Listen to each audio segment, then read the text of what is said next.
Est-ce que nous pouvons ensemble acclamer notre Seigneur? Voilà, Jésus. Voilà. Est-ce que vous êtes dans la joie? L'engouement par rapport au mariage, je sais que c'est un sujet qui intéresse beaucoup et j'aime beaucoup ce sujet. Je vais d'abord donner les principes avant de commencer. Je commence par la définition. En fait, je ne définis pas le terme pour que vous puissiez comprendre c'est quoi le mariage. Vous savez ce que c'est en fait. Mais c'est pour mettre un cadre. Parce que dans ma définition, je vais expliquer que le mariage, c'est une union légale, légitime, entre un homme et une femme. Pour que, comme on est en direct sur Facebook, que beaucoup de gens ne le prennent pas en disant c'est peut-être entre femme et femme et homme et homme. Donc on n'est pas là. On est dans l'homme et la femme. Okay? Alors, dans le choix du conjoint, c'est un sujet très important. Vous voyez, j'ai des questions, j'en ai une vingtaine. C'est que le problème du choix. Et j'aime le problème du choix parce que souvent dans les couples, les gens se plaignent, alors que vous vous plaignez du résultat, mais vous n'avez pas fait attention à ce que vous avez semé. Si vous semez des tomates, vous n'allez pas récolter des mangues, c'est sûr.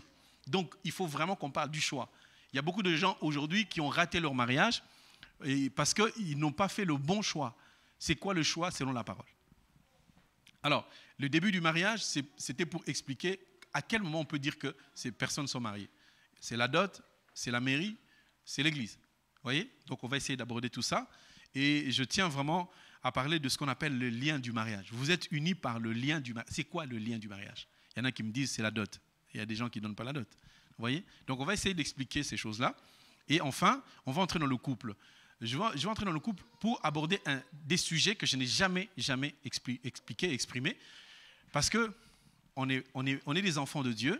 On doit considérer que tous les sujets doivent être traités à l'Église. Parce que si l'Église ne vous donne pas solution à votre problème, vous allez faire votre volonté et vous allez faire vos pensées à vous qui ne sont pas les pensées du Seigneur. Jésus, dans sa parole, Dieu dit « Vos pensées ne sont pas mes pensées ne sont pas les vôtres. » Donc, il faut connaître quelle est la pensée du Seigneur. J'aimerais que vous puissiez comprendre que le mariage le plus difficile à vivre, c'est un mariage chrétien.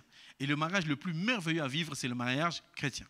Dans le couple, je n'ai jamais abordé l'éducation des enfants. Je sais que beaucoup ils disent « Ouais, mais attends, j'éduque mon fils comme je veux. » Je ne parle pas de vous arracher le pouvoir d'éduquer vos enfants. Je parle de comment la Bible parle de ça. Je parle aussi de foyer monoparental. On ferme les yeux, mais il y a quand même des sœurs à l'église qui ont un enfant. Comment elle fait? Il faut gérer cet enfant. Je parle de cas où on a un enfant handicapé. Ici, il n'y en a pas, mais peut-être qu'il y a quelqu'un qui est sur Facebook, qui a un enfant handicapé, mais il est chrétien. Comment il fait? Il faut lui apporter aussi des solutions. Je parle de la belle-mère. Il y a un gros souci au niveau de la belle-mère, de la belle-famille, de la belle-sœur. Et on m'a posé des questions le samedi passé. Pasteur, est-ce que si je me marie, je dois vérifier ma belle-mère, ma belle-famille? Je fais quoi? Bon, alors si tu te décides par rapport à ta belle-mère, je crois que tu n'es pas dans la volonté de Dieu. Si Dieu te donne une belle-mère coriace, c'est que tu as un problème, c'est toi qui dois changer. Ce n'est pas la belle-mère. Vous voyez? On va essayer de traiter tout ça. Et je vais aussi aborder le sujet des finances. Comment est-ce qu'on peut gérer son couple? Il y a beaucoup qui me diront, oui, mais tout ce que tu dis là, chacun a son intimité. Je suis complètement d'accord avec ça. Chacun a sa vie de prière. Chacun a sa vie de communion en couple. On ne vous dit pas, retirez ce que vous faites, faites ceci. On va vous indiquer que dit la parole de Dieu. On va vous apporter des éléments bibliques qui font que si vous faites cette chose-là, c'est pas bon. On prend l'exemple. La dîme. Vous êtes en couple, qui donne la dîme? C'est l'homme qui donne pour la femme ou chacun donne de son côté? Vous voyez? Donc, il faut essayer de traiter, de clarifier ces choses-là. Si on ne les clarifie pas, ça n'ira pas. Alors, vous êtes en couple. Vous êtes l'homme et la femme. On a dit, femme, soyez soumise. Qui doit gérer les finances de la maison? Qui doit gérer? Ah, c'est l'homme. Et si c'est un homme dépensier, il voit des chaussures, il achète en bleu, en jaune, en vert. Il a une garde-robe, il n'y a plus de place. Alors, vous allez dire quoi? On fait comment? Vous voyez? On essaie de donner des éléments. Je rappelle que je ne suis pas en train de vous mettre des injonctions, mais je suis en train de vous donner la lumière de la parole. Et dans le point 4, il y a deux éléments, le I et le J, c'est mis astérisque. Vous avez vu? Et la fin du mariage, je vais en parler. Là où c'est marqué la vie intime et sujet tabou, l'adultère et les pratiques honteuses. Donc, ce sont des choses qu'on ne peut pas prêcher à tout le monde. Les célibataires, je suis désolé, c'est des choses qu'on va parler entre mariés. Hein, c'est entre mariés parce qu'il y a des choses qui se passent. Donc, tu n'es pas encore entré dans le mariage. Vaut mieux que tu ne saches pas. Vaut mieux que tu sois préservé. Mais il y a des choses à expliquer. Je sais qu'il y a d'autres choses. Si les célibataires sont au courant, ça les empêchera de faire des erreurs. C'est juste pour dire dans des choses tabous, quand on va entrer, parce que quand on parle de la vie intime, on parle de l'adultère, on rentre dans la chambre. Vous lirez le livre de Romains, donc on parle de ça. Alors, je disais ceci. Les points que nous allons traiter en aparté, ce sont des points qui sont des conséquences des mauvais choix. Je dis par exemple, une sœur qui a trop attendu et qui fait le choix d'épouser un païen. Si tu tombes sur un païen possédé d'un esprit sexuel, tu risques d'arrêter ton mariage. Parce qu'il y a des gens qui vivent sur terre. Ils sont humains dans la chair comme nous, mais ils ont un esprit bestial. Et ça, il faut qu'on en parle. Je n'ai pas envie de vous faire peur. J'ai envie de vous dire que si on traite ces sujets, des sujets tabous, de l'adultère, des pratiques honteuses, c'est que ce ne sont pas des pratiques qui sont au milieu des enfants de Dieu, ce sont des pratiques qui sont à l'extérieur. Donc toi, frère, tu vas choisir à l'extérieur, tu ramènes une sœur, on vous marie, tu es tranquille, tu arrives chez toi, tu commences à voir toutes les couleurs. Alors comment tu vas faire? C'est en intimité, tu ne pourras pas le dire, tu auras du mal. Vous voyez? Donc on essaye d'éviter tout ça. Et le dernier point, la fin du mariage, on m'a beaucoup posé la question sur le divorce. La fin du mariage, c'est deux choses, soit la mort, soit le divorce. Alors, j'avais dit ceci en 2016, j'ai dit l'Église n'est pas encore assez mûre pour qu'on parle du divorce. Parce que dans le divorce, on va invoquer beaucoup de choses. Et je n'ai pas envie que les frères se disent « Oh là là, c'est bien, donc je peux essayer ». Dans ce que nous allons dire, il n'y a pas d'essai du tout. La femme n'est pas un produit qu'il faut tester, après mettre de côté. Pas du tout. Donc, on est carré dans tout ça. Est-ce que ça va? J'essaie d'expliquer un peu mon plan. Je prends juste le premier point. Dans la définition du mariage, je disais tout à l'heure que nous devons comprendre que le mariage, c'est une union. Union légitime et légale entre un homme et une femme. Enlever cette nouvelle vague où on dit entre deux personnes. Ça n'a jamais été entre deux personnes, c'est toujours entre l'homme et la femme. Si on commence comme ça, ça commence déjà, on peut commencer à parler de mariage. Mais quand il y a un homme et un homme, ça ne nous regarde pas. Ce n'est pas nous. Nous disons cela parce que nous voulons définir le cadre. Quand nous allons parler du mariage, en fait, notre titre, c'est le mariage. Hein, tout le monde a compris. Ce n'est pas la réunion qui est le titre. Le titre, c'est le mariage. Nous ne sommes pas en train d'enseigner un mariage africain, s'il vous plaît. Si on définit, on n'est pas en train d'expliquer un mariage africain. Parce que souvent, on risque de prendre, oui, mais parce qu'eux, ils ont fait ça. Je n'explique pas un mariage africain. Je ne suis pas non plus en train de vous dire mon expérience. Le souci, c'est qu'aujourd'hui, après avoir marié plusieurs personnes, je ne peux pas vous dire combien de mariages j'ai célébré, ou j'ai aidé à célébrer, ou j'ai conduit, mais j'ai eu beaucoup d'expériences à écouter, mais aussi beaucoup de révélations. Parce qu'avant, on disait des choses, mais qui n'étaient pas des choses de la parole, mais qui étaient des choses de la coutume. Je prends l'exemple, femme, soyez soumise. C'est biblique. Mais la manière dont on explique la soumission de la femme, c'est complètement africain. Vous voyez? Et je ne suis pas dans l'africanisme. Et je n'irai pas non plus vous expliquer un mariage hébreu. Parce que souvent, on se dit, oui, mais il faut faire comme les Hébreux. Pas du tout. Moi, j'ai fait une recherche. Je suis allé dans une librairie juive. J'ai demandé de voir un rabbin. Il est venu. Il était quand même étonné. Je parlais de la dot. Aujourd'hui, avec le Talmud, quand on lit les livres qu'ils ont fait pour expliquer, parce qu'au-delà de la Torah, ils ont des livres qui expliquent. J'ai parlé avec lui, je lui ai expliqué le cas de Sichémite, parce qu'il me disait la dot, monsieur, la dot. Je lui ai parlé de Sichem. Il m'a dit, vous connaissez Hamor et Sichem? Comment vous pouvez connaître? J'ai dit, je connais, c'est mon histoire en fait. Vous connaissez Sichem, l'histoire qui s'est passée avec Sichem. C'était l'enfant qui a déshonoré, et Hamor a dit, voilà, je vais exiger de moi une forte dot pour que je prenne cet enfant. On va expliquer. Donc la dot, elle est biblique, elle n'est pas congolaise. C'est une acceptation que le Seigneur nous a donnée, sauf que nous allons mieux donner l'explication pour que les gens ne se disent pas la dot égale l'argent. La dot n'est pas égale l'argent, mais l'argent, c'est aussi une part de la dot qu'on peut donner. Donc, le rabbin, quand il est venu, il m'a dit, aujourd'hui, selon les différents talits qu'ils ont sortis, les différents livres qu'ils ont sortis, ils autorisent que dans le mariage, il y ait maintenant la femme qui participe à la dot. C'est-à-dire qu'ils mettent ensemble, l'homme et la femme mettent ensemble l'argent. Et ça m'a réconforté parce que je me souviens qu'à l'époque, quand je disais, il y a des couples qui se forment, la sœur gagne 6 000 € par mois, le frère n'a même pas le SMIC, il n'a pas de papier. Et on dit, oui, mais frère, tu dois donner la dot. Ok, il va donner la dot.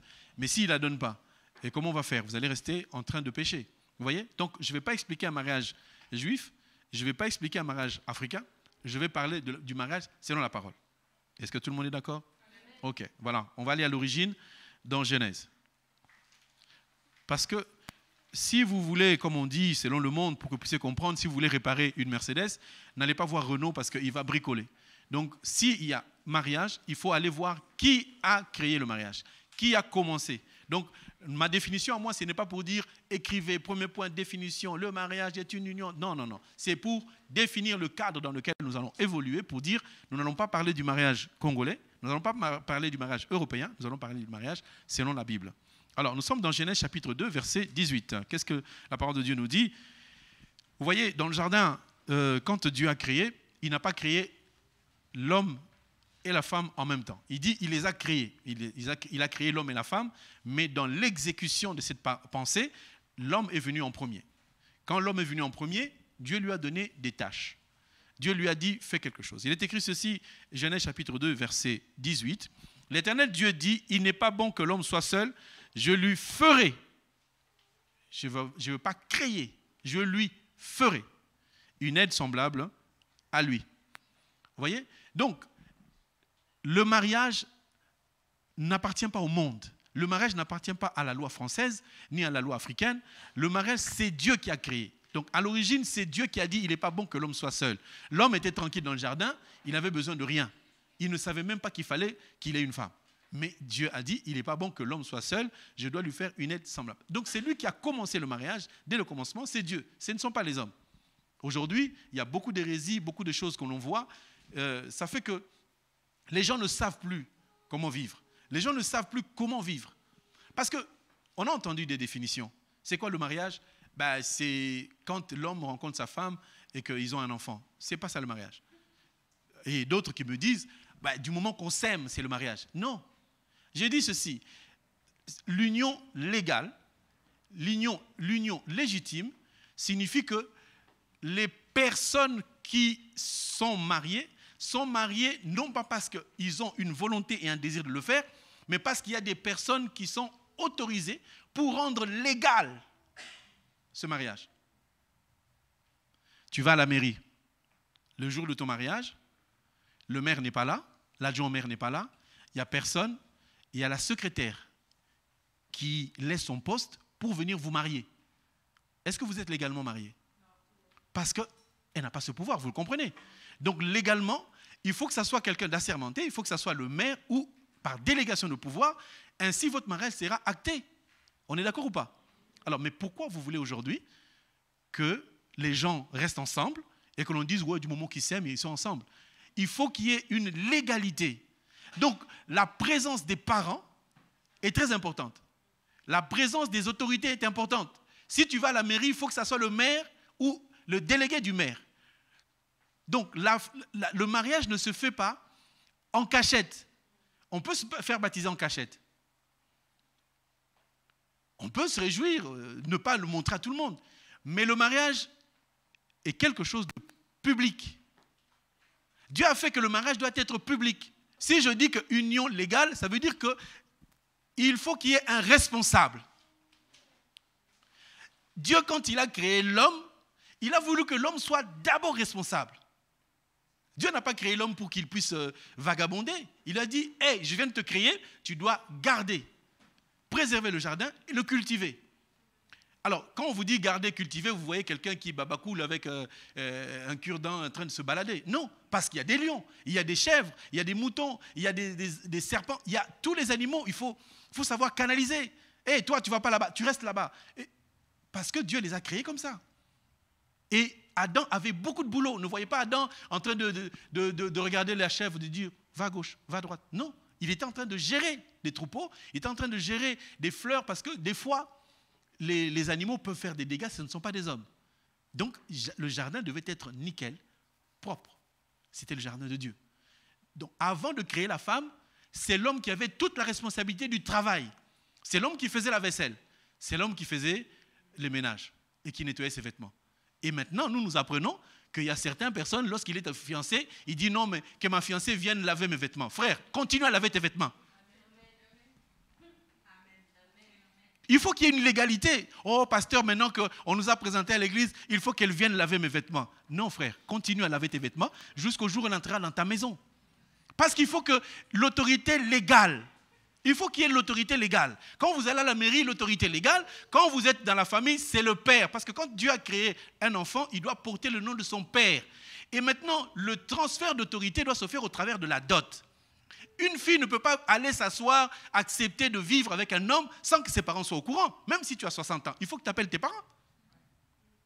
Dieu veut que le mariage soit quelque chose de public, mais que ça ne soit pas quelque chose de pris à la légère. Aujourd'hui, le mariage dans nos assemblées, dans le monde même, quand tu apprends à quelqu'un, je vais me marier, ouais, mais bon, je vais te marier, c'est quelle idée ça? Alors que le mariage, c'est quelque chose de solennel. Le mariage doit être quelque chose de sérieux. Parce qu'au travers du mariage, il y a toute une génération, soit qui va prospérer, soit qui va se détruire. Tout ce que vous allez faire dans le mariage, il y a des enfants qui vont porter les conséquences. Donc Dieu a fait en sorte que quand un homme prend une femme, que ça ne soit pas à la légère, mais que jamais il se sépare. Pourquoi?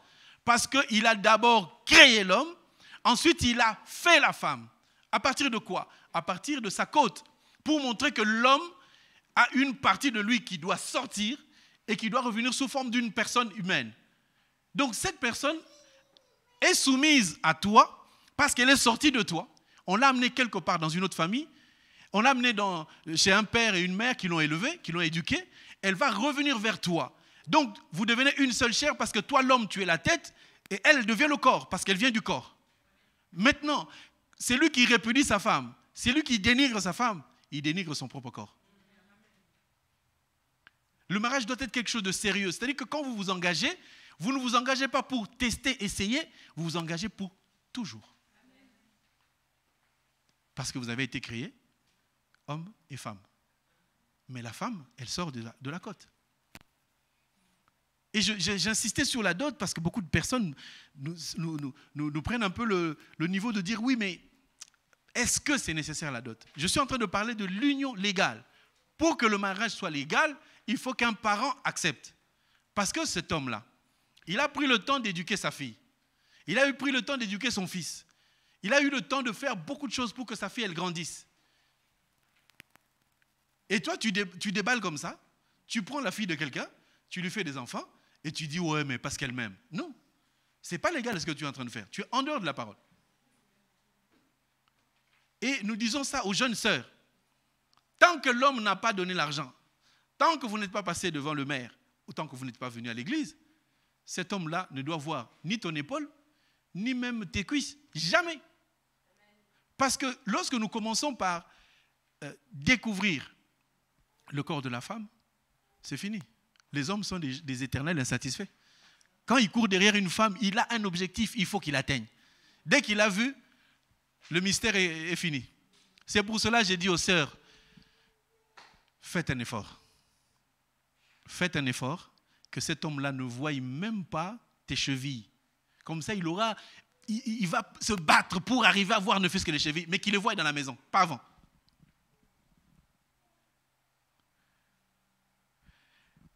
Le but spirituel quand Dieu a créé l'homme, c'était aussi pour témoigner une chose. Cet homme, Adam, qui était dans le jardin, pour que l'on dise que Jésus-Christ est le premier-né d'entre les morts, il a fallu que Jésus vienne avant tous les autres pour qu'on témoigne que c'est lui qui sortira de lui, sera appelé l'Église. Donc, Adam est tombé dans un profond sommeil. On est dans Genèse toujours, chapitre 2, verset 23. Dieu a fait la promesse, maintenant il revient. Verset 23, Genèse chapitre 2, verset 23. Et l'homme dit, voici cette fois, celle qui est os de mes os et chair de ma chair. On l'appellera femme, parce qu'elle avait été prise de l'homme. C'est pourquoi l'homme quittera son père et sa mère et s'attachera à sa femme, et ils deviendront une seule chair. Vous voyez? Donc, vous avez compris que pour que l'homme se marie, il faut qu'il quitte quelqu'un. Qu'est-ce que ça a à voir? Est-ce qu'à l'époque, Adam avait des parents, physiquement? Non. Mais pour dire que Adam doit considérer qu'il s'est marié, il faut qu'il quitte ses parents et qu'il s'attache à sa femme. La pensée de parents, là, montre que la légalité du mariage dépend non seulement de celui qui se marie, mais aussi de ses parents. Les parents doivent entrer en ligne de compte. Et si on néglige les parents, c'est une très mauvaise chose. Est-ce que ça va pour tout le monde? La pensée, c'était pour vous dire que quand on a créé Adam, on a dit il faut que tu quittes ton père et ta mère, que tu t'attaches à ta femme. Et pour faire sortir Ève, on a endormi Adam et on a pris sa côte. Et vous avez compris que le sommeil, c'est aussi l'image de la mort. Jésus-Christ, quand il est venu à la croix, il est mort et on a percé le côté pour montrer que la côte qui devait sortir, c'est ça l'Église. L'Église, quand elle est venue, on est devenu la femme de Christ. D'accord? Amen, amen. C'est pourquoi pour le modèle biblique, notez le verset, Éphésiens chapitre 5, on va y aller. Éphésiens chapitre 5, à partir du verset 22, c'est marqué, femmes, soyez soumises à vos maris, comme au Seigneur. Beaucoup d'hommes s'arrêtent juste là, en disant, femmes, soyez soumises, et ils oublient que comme au Seigneur. Hein? Femmes, soyez soumises à vos maris, comme au Seigneur, car le mari est le chef de la femme, comme Christ est le chef de l'Église, qui est son corps et dont il est le sauveur. Vous voyez? Or, de même que l'Église est soumise à Christ, les femmes aussi doivent l'être à leur mari en toutes choses. Les femmes doivent être soumises à leur mari en toutes choses. Il n'y a pas de condition. C'est toutes choses. Verset 25, « Marie, aimez vos femmes comme Christ a aimé l'Église et s'est livré lui-même pour elle, afin de la sanctifier par la parole après l'avoir purifiée par le baptême d'eau, afin de paraître devant lui, cette Église glorieuse, sans tache, ni ride, ni reine semblable, mais sainte et irrépréhensible. » Vous avez vu que c'est Christ qui rend l'Église pure, sans tache, ni ride. Amen. Je disais que c'est Christ qui rend l'Église sans tache, ni ride, ni rien de semblable. Tout le monde voit ce que je veux dire ou pas? Oui. C'est l'homme qui rend sa femme pure, sainte et heureuse. J'ai un verset, je l'ai gardé bien pour que les hommes sachent qu'un homme qui ne rend pas heureux sa femme, il est contre la parole de Dieu. Je sais que les sœurs, vous allez vous réjouir, mais aussi à votre part, la soumission, elle existe. Je comprends pourquoi elles se sont mises ensemble, comme ça le amen sera plus fort. Deuxième point, choix du conjoint. Qui c'est qui choisit? Pourquoi j'ai mis choix? Qui choisit l'autre? C'est pour enlever un peu l'ambiguïté. Généralement, aujourd'hui, dans le monde moderne, les femmes disent, moi je veux un homme grand, comme ceci. La femme n'a pas de choix. On a sorti une côte, on est allé faire la côte, elle est devenue une femme, et on l'a ramenée pour dire, voici ton mari. C'est lui qui choisit, c'est l'homme. Je suis dans la Bible. Hein? C'est lui qui choisit, c'est l'homme. Non, mais je suis dans la Bible, ils peuvent être contents parce que c'est dans la Bible. Il n'y a pas d'ambiguïté. Hein? C'est tout à fait biblique ce que je suis en train de dire. On a lu le Genèse chapitre 2, verset 23, on a lu Genèse chapitre 2, verset 24, on a dit, il n'est pas bon que l'homme soit seul. C'est pourquoi je lui ferai. Qui doit choisir? On a fait la femme pour qui? Pour l'homme. Donc si on fait la femme pour l'homme, c'est l'homme qui choisit. Donc l'homme doit aller prendre celle qui était sortie de lui. Donc si quelqu'un est sorti de toi, tu vas le reconnaître, tu vas la reconnaître parce qu'elle est sortie de toi. Je ne veux pas qu'il y ait d'équivoque. Que la sœur puisse dire, oui, moi, je préfère cela. Tu t'approches du frère, tu commences à lui parler, envoyer des SMS. C'est anti-biblique. Parce que même naturellement, vous savez, naturellement, hein, vous êtes des jeunes, à notre époque, on était jeunes, mais les filles qui venaient nous draguer, on s'en fichait, quoi. On dit, ah non, mais je ne veux pas.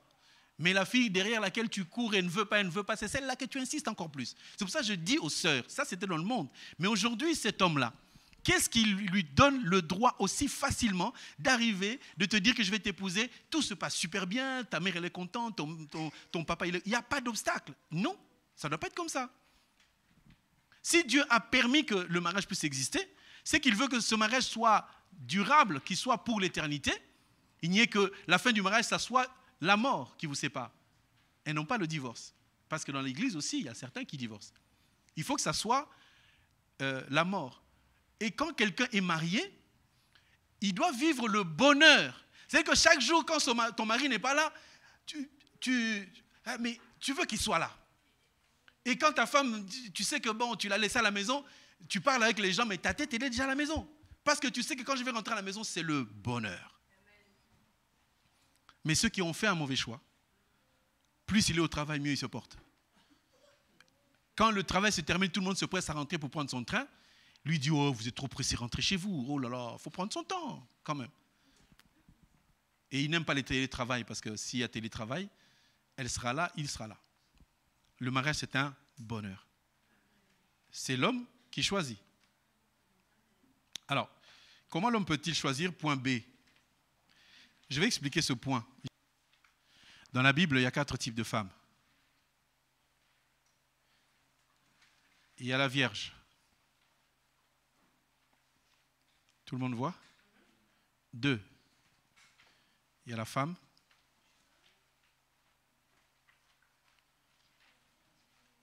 3. Il y a la veuve. Et 4.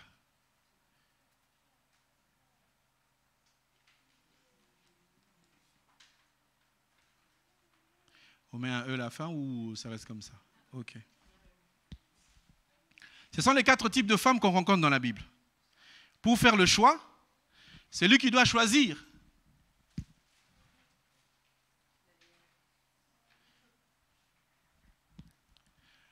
Alors, c'est qui une vierge? Une vierge, c'est une femme qui n'a jamais connu de mari. Physiquement. Spirituellement, c'est une femme qui peut-être a déjà eu des rapports sexuels, mais qui a arrêté et qui a transformé sa vie. Elle pouvait être à ce niveau. Lorsqu'elle se convertit, elle devient vierge, mais elle ne devient vierge que si elle obéit à la parole de A à Z. Si elle choisit, elle n'est pas vierge. C'est une personne qui a accepté de marcher dans les voies du Seigneur. Donc c'est une personne qui n'est pas mariée, qui n'est pas encore mariée, mais qui est dans le processus où on peut la choisir parce qu'elle est, entre guillemets, mariable. Elle est dans la dimension de la priorité du Seigneur. Physiquement, il faut que nous puissions apprendre à nos enfants à vivre dans la virginité jusqu'à leur mariage, ce qui est une très bonne chose. Donc, la Vierge n'est pas mariée, n'a jamais été mariée, mais elle attend son mari. Elle n'a jamais connu un autre mari que c'est lui qui va l'épouser. Dans l'esprit, c'est Christ. Dans la chair, quand tu étais autrefois avec un copain et que tu as arrêté, et tu entres dans la parole, eh bien, si tu te préserves, c'est ce genre de sœur qu'on va présenter à un frère qui veut se marier. Parce qu'on sait que peut-être qu'elle a eu une aventure avant, peut-être qu'elle a eu un enfant avant, mais du moment qu'elle a accepté le Seigneur, qu'elle s'est fait baptiser, et qu'elle marche selon la parole du Seigneur, nous la considérons comme vierge. Si un frère vient, on peut la présenter. La femme, je n'ai pas mis entre parenthèses mariée, parce que quand vous verrez chaque fois c'est marqué femme, femme, sachez que c'était une vierge qui s'est mariée à un seul mari et qui lui demeure fidèle jusqu'à la mort. C'est celle qu'on appelle femme. Et on ne peut pas l'épouser une seconde fois. Donc, on ne peut pas la présenter au mariage. Qui doit être, on a dit, qui choisit? C'est l'homme. Mais l'homme doit choisir entre ces quatre femmes. Il n'a même pas le choix, mais je vous explique pourquoi. Donc la femme, c'est celle qui est déjà mariée, mais on l'appelle femme parce qu'elle était vierge avant. La veuve, c'était une personne qui était vierge, qui s'est mariée et qui a perdu son mari. Elle aussi, on peut la présenter pour se marier. Mais il faut qu'elle ait moins de 60 ans. À partir de 60 ans, on ne la présente plus. À partir de 60 ans, l'Église en prend charge. Mais il faut qu'elle ait eu un mari, un seul. Et qu'elle ait marché dans la droiture. Là, c'est à 100%, on s'en occupe dans l'Église. Et on peut la présenter pour le mariage. Donc, frère, si tu es un peu avancé en âge, on peut te présenter aussi une veuve. Elle a le droit de se marier. La prostituée maintenant, celle qu'il ne faut jamais présenter, c'est celle qui n'est plus vierge, qui n'est pas du tout mariée, qui n'a jamais perdu son mari, mais qui n'obéit jamais à la parole. Et il y a d'autres sœurs qui tombent dans ce système. Comprenez, hein, dans le monde, quand on appelle prostituée, c'est une injure. C'est une insulte grave. Mais dans l'Église, c'est une catégorie de personnes qui ne sont pas fidèles à Jésus, qui le sont pour un temps, quand ça les arrange, qui ne le sont pas pour un autre temps. J'allais dire quelque chose, ça va vous choquer, mais on vous supporte. La prostituée, quand tu lui dis ça, c'est pas bon, elle sait que ce n'est pas bon, mais elle le fait quand même. On dit à la prostituée que porter un pantalon, c'est pas bien. Elle le met quand même. Quand un frère vient, on ne présente pas, parce qu'on sait que le frère va souffrir dans son mariage. Mais on supporte. Il y a des sœurs qui n'obéissent pas à la parole. Je l'ai dit et je le répète. Le premier homme qui se présente, tu y vas. Je n'ai même pas le temps de prier pour savoir s'il est sorcier ou pas. Ça nous fait des vacances. Parce qu'il y a d'autres personnes, on se marie par la volonté de Dieu, mais on peut aussi marier quelqu'un parce qu'elle brûle. C'est 1 Corinthiens chapitre 7 qui nous le dit. Mais on ne va pas le faire parce que Paul a parlé dans un certain contexte. Donc retenez que les 4 types de femmes, il n'y en a qu'une qu'on doit présenter. Ma sœur, si tu veux vraiment qu'on te présente, ce n'est pas moi qui présente, c'est le Saint-Esprit qui présente. Quand tu t'es converti, tu marches selon la foi du Seigneur, c'est celle-là qu'il faut épouser. J'ai connu un frère qui dit, physiquement, il est en Afrique, bien sûr, il a dit, lui, il ne peut épouser qu'une vierge physique. C'est ce qu'il voulait. Entre-temps, il en a détruit beaucoup. Et à celui-là, moi, si je suis son pasteur, je vais lui trouver ça. Parce que, vous savez, vous êtes convertis, heureusement. Mais on a rencontré des sœurs qui aiment que le mari le frappe. Il y a des sœurs comme ça, naturellement, elle veut que son mari lui crie dessus. Le mari timide, elle fait tout pour qu'il parle, il ne parle pas. Il dit, pasteur, je vais divorcer. Pourquoi? Il ne parle pas. Je le provoque dans tous les sens, toujours en train de demander pardon. Ce n'est pas normal. Un homme doit aussi faire un peu quelque part têtu. Il te dit quelque chose, ça ne te plaît pas. Il est content et la femme est contente. Vous n'êtes pas comme ça, mais il y a certaines sœurs qui sont comme ça. Donc, une sœur qui aime la bagarre, on l'observe. Elle est douce à l'église. Mais on voit un frère qui est un peu costaud là. Mes frères, je te la conseille. Il y a des sœurs à qui j'ai dit, ma sœur, toi là, il faut que tu épouses un homme qui a 12 ans de plus que toi. Pour le respect. Parce que je sens que si tu épouses quelqu'un qui a 2 ans de plus que toi, on viendra te demander, il est là ton mari? Non, non, il n'est pas là. Je sais là! Il est derrière en train de crier sous le lit. C'est une image, bien sûr. Le mariage. J'ai entendu des pasteurs qui disent le mariage est spirituel. Il y a d'autres qui disent le mariage est physique. Le mariage est à la fois spirituel et physique. Parce qu'on dit toute la divinité de Dieu se trouvait corporellement en Christ. Il était à la fois humain, à la fois esprit. Donc, lorsque nous nous marions, nous ne devons pas simplement voir la Bible.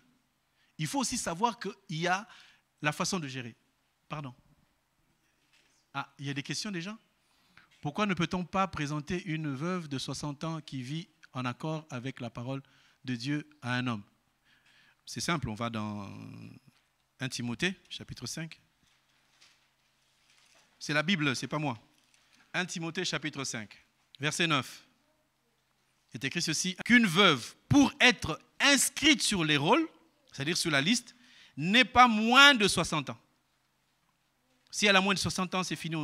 Donc, on dit qu'une veuve, pour être inscrite sur le rôle, n'est pas moins de 60 ans, qu'elle ait été femme d'un seul homme, qu'elle soit recommandable par les bonnes œuvres, ayant élevé des enfants, exercé l'hospitalité, lavé les pieds des saints, secouru les malheureux, pratiqué toute espèce de bonnes œuvres. Donc, avant 60 ans, on a encore le droit de se marier. À partir de 60 ans, elle ne se marie plus.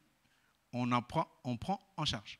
Et c'est elle qui devient la femme âgée dans l'église qui doit conseiller les autres femmes. Mais, dans l'absolu, si on voit un vieux de 70 ans à l'église qui n'a plus de femme, et qu'une jeune femme de 62 ans à l'église qui n'a plus de mari, et qui commence à s'approcher petit à petit malgré leur canne, on leur dit pourquoi pas. Donc, on traite au cas par cas, mais dans l'absolu, pour aider une femme, il faut attendre ses 60 ans. Comme ça, on s'en charge, parce qu'avant 60 ans, on peut se marier. À la dernière minute, paf, il y a un frère. Donc, nous souhaitons que dans l'église, il n'y a pas que des jeunes, qu'il y ait aussi des vieux et des personnes un peu plus âgées qui viennent. Et ça fera un pied de nez un petit peu aux jeunes qui ne veulent pas se marier. On va marier un vieux de 70 ans avec une vieille de 62 ans.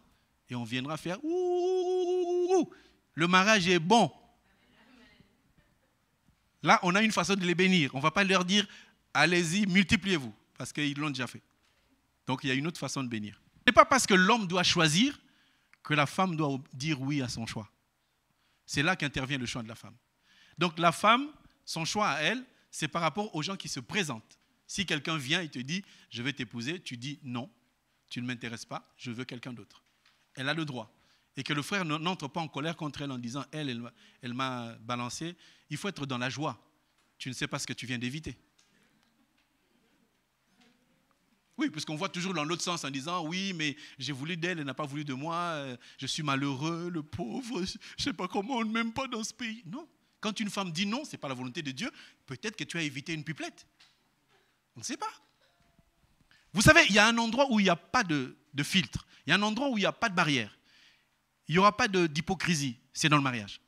Tu ne peux pas mentir. C'est impossible de mentir.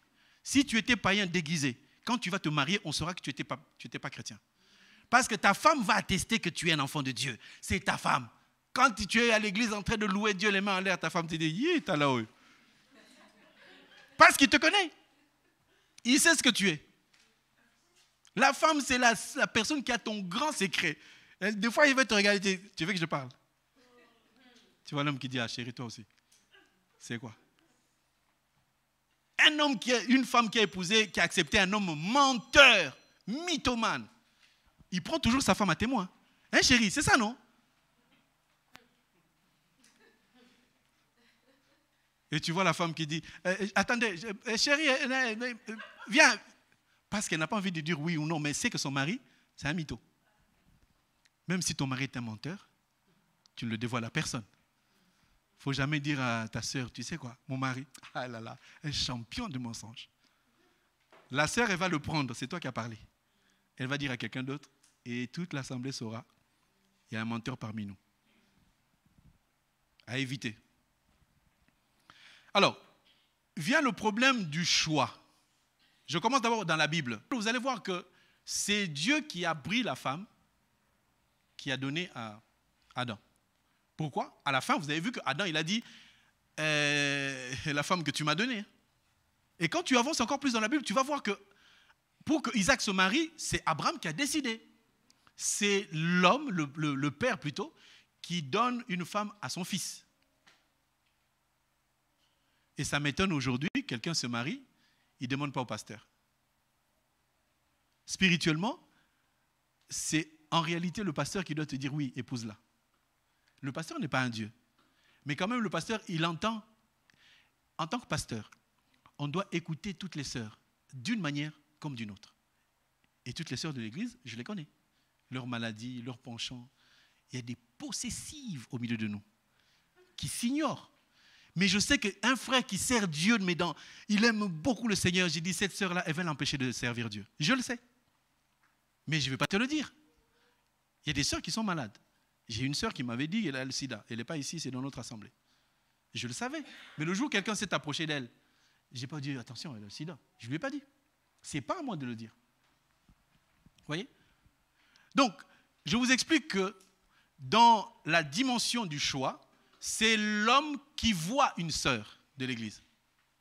Et je dis bien une sœur de l'Église. Je n'ai pas dit une sœur dans la rue. C'est l'homme qui doit s'approcher d'une femme, de la regarder et de ne rien dire. Généralement, quand tu commences à dire à la sœur « je veux t'épouser », c'est fini, tu as tout gâché. Il faut voir, s'approcher de près, comprendre, sans rien dire, et aller voir le pasteur pour dire « Pasteur, j'ai trouvé quelqu'un, qu'est-ce que tu en penses ?» C'est là le choix maintenant qui se fait. Toi, tu as fait un choix. Et l'homme de Dieu ne fait que t'accompagner. Je ne fais que traduire ce qui est dans la Bible. Je ne suis pas en train de dire à tout le monde de venir vers moi. Il y a plein de gens qui sont mariés, ils n'ont pas eu besoin de moi. Il y a des gens qui n'ont pas eu besoin du pasteur. Ils se sont mariés jusqu'à aujourd'hui, tout tient. On est d'accord? Mais je parle du principe de la Bible. Parce que le jour où toi, tu ne marches pas selon la parole, et qu'il y a un problème, parce que n'oublie pas que la femme que tu vois, qui est aujourd'hui bien gentille, super, elle est toujours attentive, parce qu'elle attend quelque chose. Quand elle aura la chose et qu'elle rentre dans la maison, elle sait qu'il n'y a plus de divorce. Elle le sait.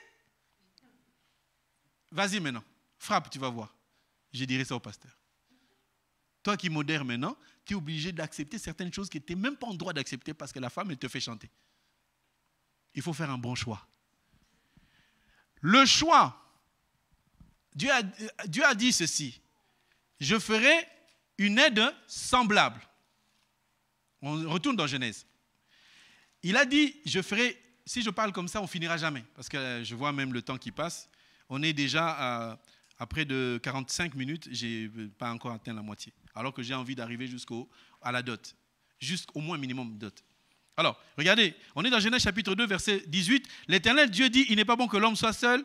Je lui ferai une aide semblable à lui. C'est Dieu qui a dit. Mais regardez, quand l'homme a vu la femme, verset 22, l'Éternel Dieu forma, il n'a pas créé. Il y a une marque qui dit Dieu créa la femme. Non, Dieu forma une femme de la côte qu'il avait prise de l'homme et l'amena vers l'homme. Entre parenthèses, l'homme doit donner la dot. On me dit qu'Adam n'a pas donné la dot. Si Adam a donné la dot d'Adam, c'est sa côte, parce qu'il a pris quelque chose qui était à lui, il a donné. Et la côte, c'est la mort aussi. Parce que pour qu'on enlève une côte, il faut que la personne meure. Donc Adam a donné sa vie pour sa femme. Donc il y a la dot dans la Bible. Ça commence déjà dès le commencement, la dot elle existe. Donc Dieu étant souverain, il a voulu nous montrer en prenant la côte que l'homme doit donner la part qui lui revient. Même si tu es au SMIC, tu n'as pas d'argent et que ta femme va t'aider pour la dot, prends au moins quelque chose que tu as pris parce que tu as transpiré et que tu dises, mais ceci, je vais donner comme dot aussi, même si la femme rajoute. Donc Adam a dû donner la dot de sa côte. Et c'est cette côte-là qu'on a fait une femme. Et on dit la femme, ce n'est pas un animal ou quelqu'un d'autre, c'est Dieu qui a ramené cette femme vers l'homme. Mais il avait dit que je vais te faire une aide semblable. Mais qui a parlé? Ce n'est pas Dieu. C'est l'homme qui a dit, voici cette fois-ci. Quand tu rencontres celle que Dieu t'a promise, tu diras, voici cette fois-ci. J'avais vu des femmes, mais celle-ci, elle correspond exactement. Mais quand Adam a parlé, lisez avec moi, verset 23 de Genèse 2, l'homme dit, voici cette fois, celle qui est. Il a commencé par quoi? Il a commencé par l'os. L'os se trouve à l'intérieur ou à l'extérieur? Mais l'os, ça signifie quoi? Ça signifie la vie spirituelle déjà. Vous vous souvenez qu'il y avait quelqu'un qui était mort et on le transportait par les gens, ils ont eu des tourments, ils ont fui, ils ont jeté le cadavre sur les os d'Élisée. Et ça a touché les os, ça a donné vie.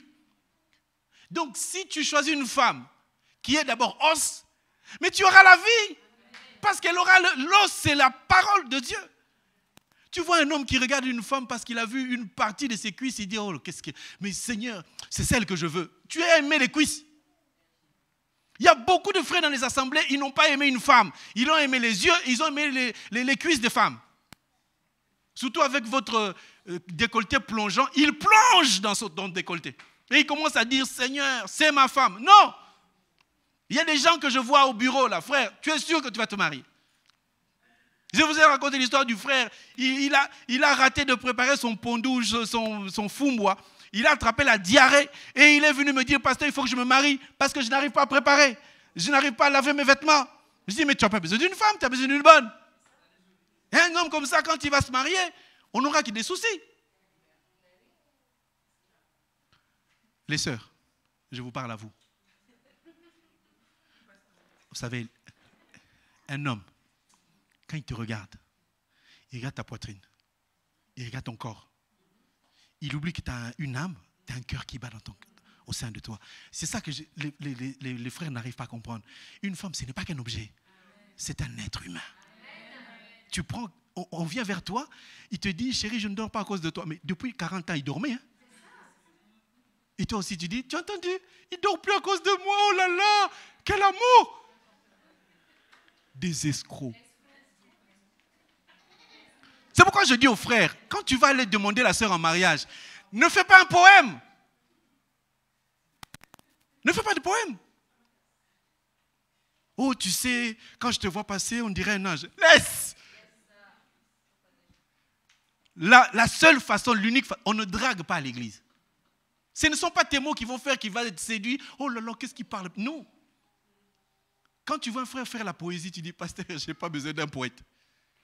Montesquieu, il a déjà fait Lamartine aussi, ils ont écrit, c'est bon. Molière, il a fait son théâtre. Un homme doit dire à la femme, ma sœur, je vais t'épouser et je vais vivre ma vie avec toi. Et je te laisse le temps de réfléchir. J'aurais appris que pour demander la main d'une sœur, un frère barbu, il vient se met à genoux, veux-tu m'épouser? Diabolique, satanique. On a dit, femme, soyez soumise.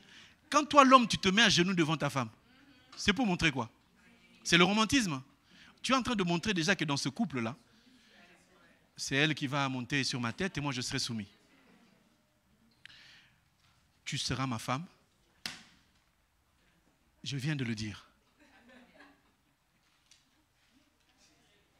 Oh, pasteur, il ne m'a jamais demandé un mariage. Tu veux qu'il te demande comment? Bien-aimé frère, tu n'auras jamais la prééminence et la domination sur ta femme si tu envoies un texto ou un mail.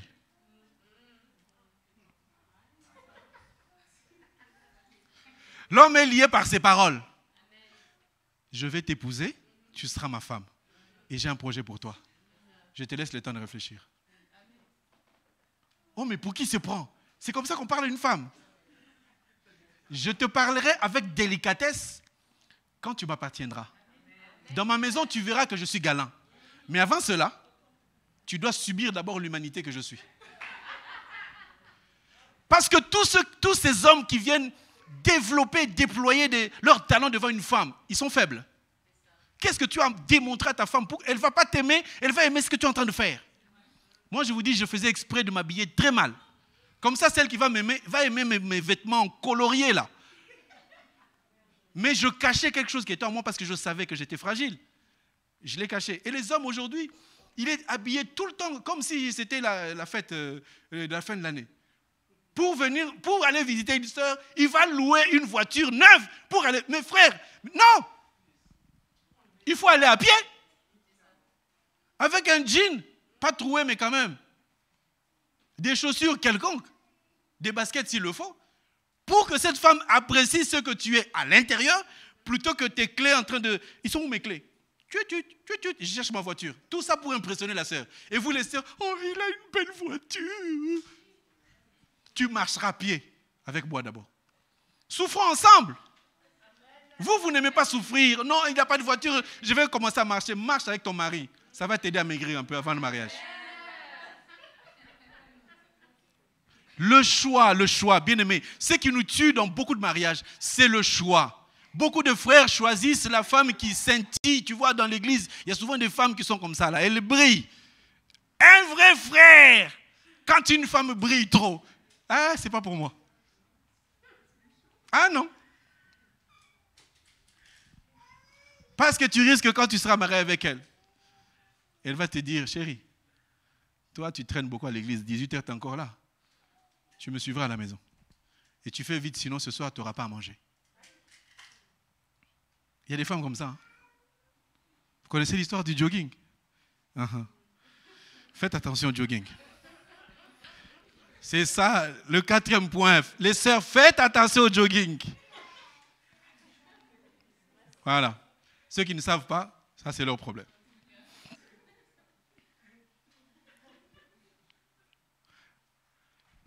Ça va de os de mes os vers chair de ma chair. Dieu n'a pas enlevé la chair. Il a dit, choisis d'abord celle qui est os de tes os, c'est-à-dire celle qui écoute le même évangile que toi, celle qui est dans la dimension de la prière. Alors, je vais encore aller plus loin pour les frères, pour aider les frères. Frères, 1 Corinthiens, chapitre 7, verset 34. La sœur que tu dois choisir, regarde bien comment Dieu te donne le choix. C'est pour cela que j'ai dit tout à l'heure, personne n'a réagi. J'ai dit, la sœur que tu choisis, il faut qu'elle soit dans l'église. J'attendais que les gens disent, non, mais s'il n'est pas dans l'église. Je sais de quoi je parle. 1 Corinthiens chapitre 7, verset 34. Qu'est-ce qu'il nous dit? Il y a de même une différence entre la femme et la vierge. Vous voyez? Femme et vierge. Celle qui n'est pas mariée, c'est-à-dire la vierge, s'inquiète des choses du Seigneur afin d'être sainte de corps et d'esprit. Et celle qui est mariée s'inquiète des choses du monde et des moyens de plaire à son mari. Comprenez? Celle qui n'est pas mariée, c'est-à-dire la vierge, malgré qu'elle est vierge, pour que tu la choisisses, il faut qu'elle s'inquiète des choses du ciel. C'est-à-dire que tu vois une sœur qui est à l'église, elle balaye, elle est tout le temps à la cuisine, elle fait ceci, elle travaille pour Dieu, elle aime le Seigneur. Tu vois vraiment que cette sœur aime. Frère, c'est celle-là que tu dois chercher. C'est ça l'explication de ce verset. Mais tu vois une sœur, elle est vierge, elle est calme. Elle ne lève même pas ton petit doigt pour enlever un papier qui est par terre. Vous passez vraiment un Kleenex dans l'église, tu la regardes, elle ne touche pas. Il y a quelques soucis à l'église, ça ne l'intéresse pas. Moi, je suis venu pour prier, je m'en vais. On te dit, choisis celle qui s'occupe des choses du Seigneur. Donc les sœurs, si vous voulez vraiment avoir le mariage, je ne parle pas des hommes qui vont vous marier, je parle du Seigneur qui vous agrée pour vous donner l'homme qu'il faut. Je n'ai pas dit non, mais faites ça parce qu'il y a des frères. Non. Les frères ne sont peut-être pas encore là. Parce que vous vous dites toujours, oui, mais il n'y a personne. Regardez, Dieu est différent. Quand Adam est venu dans le jardin, est-ce qu'il s'est inquiété qu'il y avait une femme ou pas? Il ne s'est pas inquiété. Donc lui, il vivait. Toi, tu vis, tu sers le Seigneur. On a dit, Adam, travaille. Adam s'est mis à travailler, il ne s'est pas posé la question, je suis seul. Non, travaille. Et tu verras que Dieu va approcher la personne qu'il te faut. Et quand tu vas regarder, tu diras, bon, il n'est peut-être pas comme je l'ai toujours voulu, mais bon, puisque c'est Dieu qui me l'a donné, la surprise, c'est dans la maison. Le cœur de l'homme, on ne peut pas le connaître. C'est dans la maison. C'est quand vous serez à deux que tu connaîtras qui est vraiment ton mari. Nous vous disons que si les choses se font selon la pensée du Seigneur, quand vous allez commencer à vous découvrir, tu deviendras heureuse. Parce que c'est la volonté de Dieu. Maintenant, les sœurs, quel homme tu peux dire oui? On va dans 1 Corinthiens. Il y a beaucoup de critères, mais j'ai compris simplement qu'il faudrait que nous puissions aller vite. Il y a beaucoup de critères. Je ne vais pas entrer dans les critères de la taille, le poids. Non, il faut qu'on rentre dans les critères du Saint-Esprit. 1 Corinthiens chapitre 14. 1 Corinthiens chapitre 14, verset 32. Les esprits de prophètes sont soumis aux prophètes, car Dieu n'est pas un Dieu de désordre, mais un Dieu de paix. Vous voyez, quand on parle du désordre, on parle de la femme qui parle. Donc, comme dans toutes les églises des saints, que les femmes se taisent dans les assemblées, car il ne leur est pas permis d'y parler, mais qu'elles soient soumises selon aussi que dit la loi. Donc, comme on interdit à la femme de parler, c'est-à-dire de prêcher, de modérer, de faire plein de choses qui donnent l'autorité, on dit que si elle doit s'instruire, verset 35, si elles veulent s'instruire sur quelque chose, qu'elles interrogent leur mari à la maison, car il est malséant à une femme de parler dans l'assemblée. Alors, toi maintenant, tu veux t'instruire pour les choses de Dieu et que ton mari ne connaît pas la parole. Comment tu vas faire? Vous voyez? Donc, le choix aussi d'une femme, c'est de dire, frère, je te vois à l'église, mais je ne te vois pas souvent dans la parole. Est-ce que tu connais Ézéchiel 45? Il ne connaît pas. Bon, tu connais Apocalypse 12? Il ne connaît pas. Il ne connaît rien. Bon, finalement. Il dit, frère, tu connais quoi de la parole? Quoi? Mais on met quand même des nuances, on met quand même des balustrades. Ça va? Vous êtes désolés là?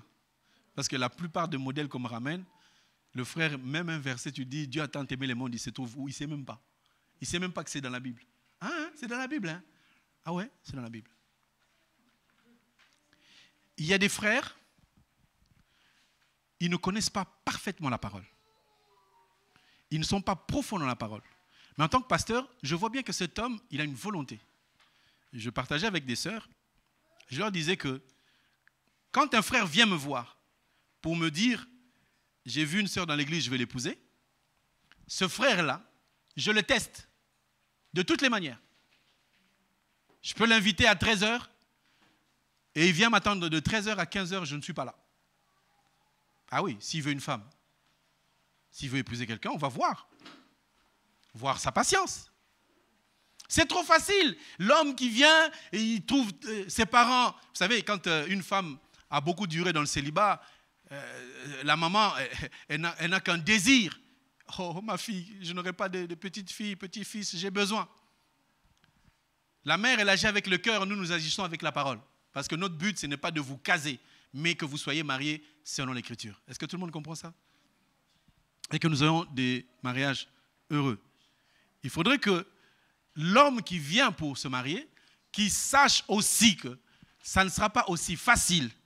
Parce que si je n'ai pas l'opportunité de parler à cet homme-là, si je n'ai pas la capacité de lui montrer, de lui dire ce que la parole de Dieu nous dit, cet homme se sentira tellement libre qu'il fera ce qu'il veut. Et après, on apprend que, voilà, il a abandonné la sœur, il est parti. C'est une très mauvaise chose. Donc comprenez que la sœur doit accepter un homme qui craint l'Éternel pour être sûr, et le frère doit choisir une femme qui travaille pour le Seigneur. Je vais aller vite. Il y a trop de choses sur le choix, je vais passer. Vous avez compris le choix? S'il y a des questions, on va revenir sur le choix. Il y a beaucoup de cas dans le choix. Il y a énormément de cas, mais chaque cas est différent. Il faut poser les questions par rapport au cas. OK? Il y a l'histoire de l'âge du mari, l'âge de la femme. Il y a beaucoup de cas, mais je vais essayer de conclure sur le troisième point. Comme ça, on aura terminé. L'engagement, le point 3, c'est le début du mariage. Le début du mariage, c'est pour savoir à quel moment on peut considérer que cet homme et cette femme sont mariés. Alors, le premier point, c'est l'engagement et le lien. Il faut que l'homme s'engage. Et je disais que c'est quand même assez compliqué de voir que l'homme n'arrive pas à dire à sa future que j'ai envie de t'épouser. Ils viennent, enfin, il n'y en a pas ici, heureusement. Il ne peut pas dire, pasteur, dis-lui, j'arrive pas. Ce n'est pas au pasteur de dire à la femme que tu veux épouser, ce frère, il a besoin de t'épouser. Il faut qu'il prenne le courage à deux mains et qu'il vienne t'en parler. Tant qu'il n'a pas parlé, il n'y a pas mariage. C'est ainsi que nous voulons vous aider, bien-aimés sœurs. Un frère, à l'époque, nous au pays, on avait un frère, on l'appelait taximène. Il était gentil envers les filles. Achète-moi, il accompagne la sœur et tous les jours, il lui achète quelque chose. Vous allez où? Ah non, il va m'acheter du pain. Vous allez où? Ah, il va m'acheter quelque chose. Le frère, il dépense son argent en disant que parce qu'il achète, la sœur a compris. Le jour où la sœur lui a dit, j'ai un fiancé. Oh, comment ça, tu as un fiancé? Tout l'argent que je paye pour toi. Il faut parler. Il faut lui dire, ma sœur, je ne t'achète pas gratuitement. Oh. Je cherche à t'avoir comme épouse. Il faut dire. Il ne faut pas commencer à dépenser sans cause. Non? Dis-lui qu'est-ce que tu... Frère, tu cherches quoi? Vous aussi, sœur. Le frère, il t'amène au McDo, tu es contente, tu es rempli. Tu vas encore au KFC, tu es rempli, c'est bon. Il t'amène chez Buffalo Grill, tu es content. Un jour, il t'amène même sur les Champs-Élysées, 5 étoiles. Et tu sors de là, tu dis, bon, c'est un frère. Hein?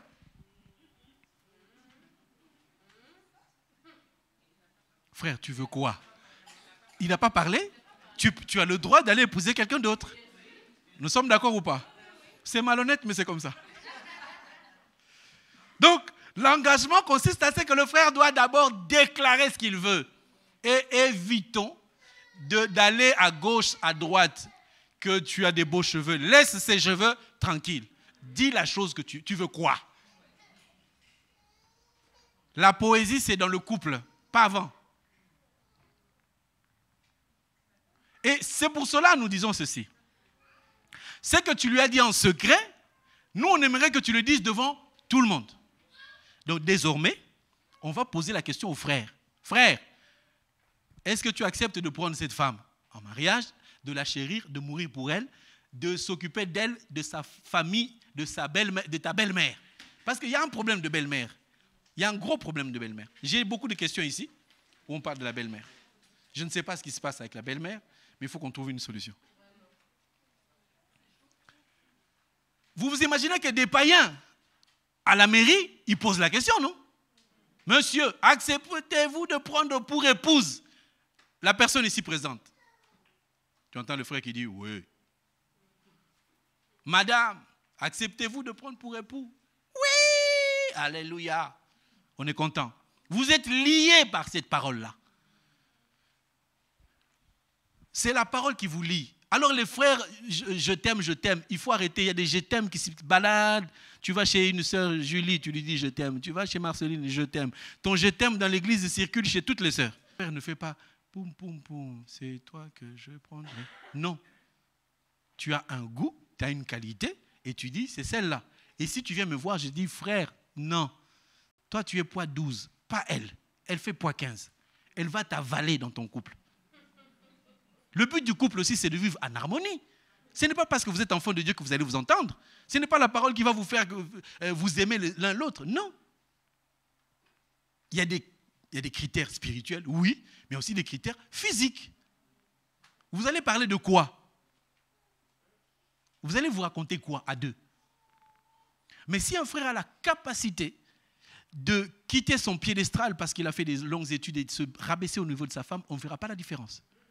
Mais c'est très difficile à une femme qui a beaucoup de valeur de valoriser son mari.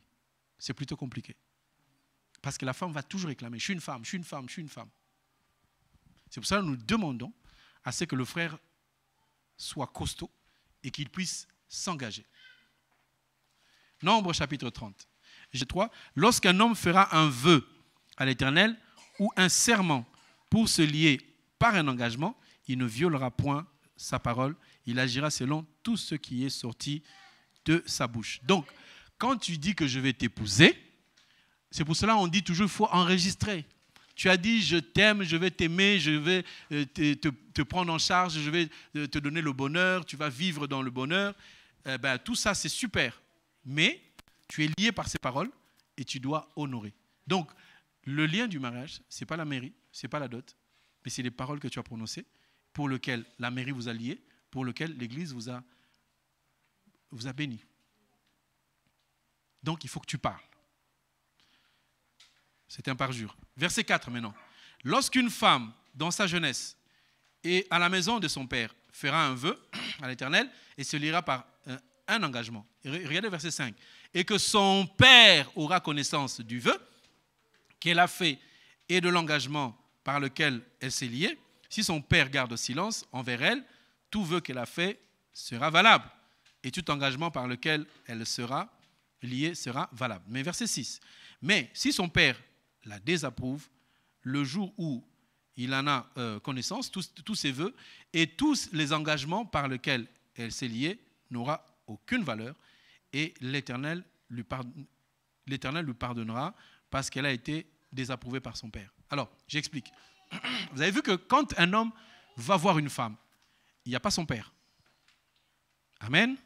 Vous avez vu qu'il n'y a pas son père. Donc, quelque part, nous disons que quand un homme va se marier, il dit à ses parents, c'est la femme que j'ai choisie. Même si sa mère n'est pas d'accord, c'est lui qui a choisi. Vous comprenez? Ça ne veut pas dire je désapprouve mon père, je m'en fiche de lui. Mais tu dis, papa, moi j'ai des bons arguments, je te présente ma femme. C'est une information. Et c'est ton père qui t'accompagne.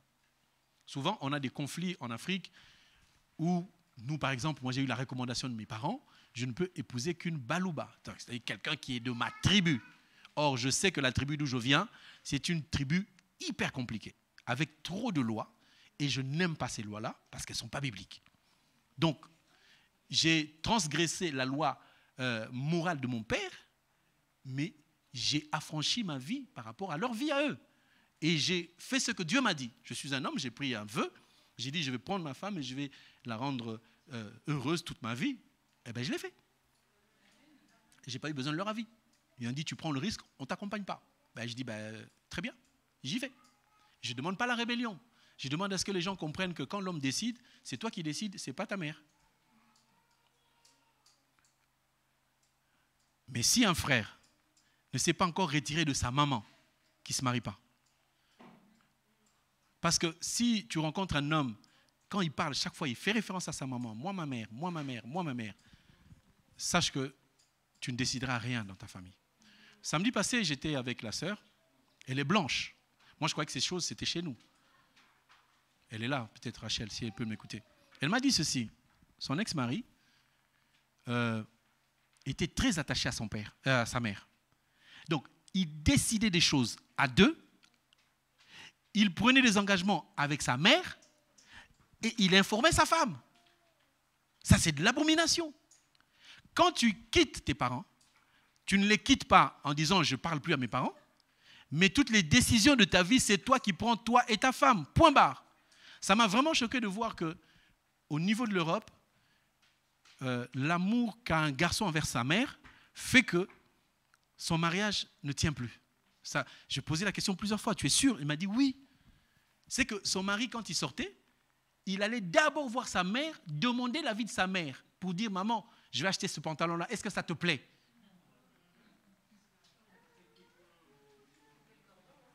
Ah non. Là, dans la parole, tu n'es pas du tout dans la parole. Un homme doit se couper le lien. C'est-à-dire que dans ta vie, tu ne t'occupes que de ta femme. Ta mère, c'est terminé. Je n'ai pas dit qu'il ne faut pas l'aider. A contrario, quand une fille doit se marier, il faut que sa mère et son père soient d'accord. Si ton père n'est pas d'accord, eh bien nous, on ne te marie même pas. Même si c'est la volonté de Dieu, on attendra. C'était le cas pour notre bien-aimé. Hein? On a attendu. La belle famille a dit, niet, nous aussi on lui a dit, frère, prends un peu d'eau fraîche, attends. Il a attendu. Hein? Combien d'années je crois? 3 ans il a attendu. Son père a dit, jamais ce garçon-là. Il a donné ses raisons. Mais nous on a persévéré, on a dit, on l'a encouragé, frère. C'est pas grave. On a continué à prier. Il a attendu 3 ans. Maintenant tu viens dans ma maison, tu ne... J'ai attendu 3 ans. Pas parce que j'attendais que tu grandisses, mais parce que ton père ne voulait pas. Quand tu viens chez moi, je ne te dis même pas soyez soumise. C'est que tu dois courir, t'agenouiller. Mon Seigneur. Tu dis à ton mari, tu es mon chef. Et tu vas l'entendre dire, hein? Oh, mais il faut répéter ça un peu. Mes sœurs, le secret, dis à ton mari, tu es mon chef. Sans toi, je ne pouvais pas vivre. C'est toi qui m'as sorti du célibat. Oh. Si tu n'avais pas été là, personne ne m'aurait regardé. Vous savez, une femme prend de la valeur quand elle est mariée. Hein? Là, tout le monde demande, c'est la femme de qui? C'est la femme de qui? Parce qu'elle a pris de la valeur. Le mariage, ça embellit une femme. Bien-aimées sœurs, quand tu es soumis à un mari, soumis à 100%, tout ce que tu voulais avoir dans ta vie, on va te la donner, et même au-delà. Parce que les hommes, c'est des grands bébés. Ils aiment juste qu'on reconnaisse leur autorité. Hé, chef, mon chef à moi, un beau gars comme toi, comme ça. Hé, vraiment.